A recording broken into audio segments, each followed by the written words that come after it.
আমি চাইলে এখন ঢাকায় ফ্ল্যাট কিনতে পারি, কিন্তু আমার মা বাবা ভাই বোন যারা আছে সবার কথা চিন্তা করে আমি ঢাকায় ফ্ল্যাট কিনতেছি না। কারণ ফ্ল্যাট কিনলে শুধু আমি থাকতে পারবো, আমি নিজের স্বার্থের কথা চিন্তা করতেছি না, আমি সবার কথা চিন্তা করতেছি।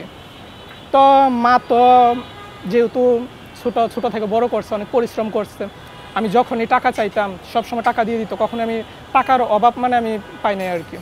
তো আছে, মা বাবা আছে। আমি চাই যে মা দিবস উপলক্ষে মায়ের জন্য আপনার পক্ষ থেকে কোনো বার্তা, কোনো কথা যদি বলতে চান একটু বলবেন। এখন আমি একটা কথা বলি, আম্মা, আমি তোমাদের কথা আমি চিন্তা করি সব সময়। আমি ছোট থেকে বড় হয়েছি যে তোমাদের কথা চিন্তা করতে করতে। আমি চাইলে আমি টাকা জমাচ্ছি, সেটা হচ্ছে তোমাদের জন্য।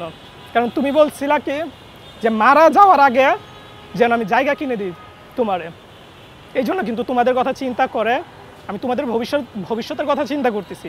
অথচ তোমরা ভাবতেছো যে আমি আমার নিজের কথা চিন্তা করতেছি। এখন ভালো তো অবশ্যই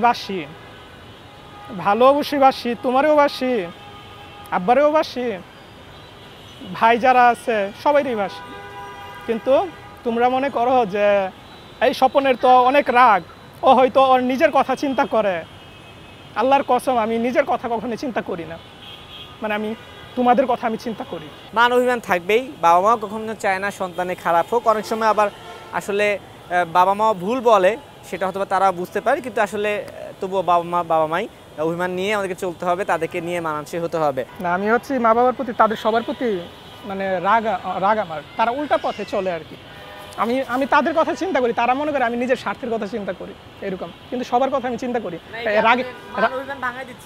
রাগী মানুষ তো এই জন্য তাদেরকে বুঝাই না যে কতটা ভালোবাসি এরকম আর কি।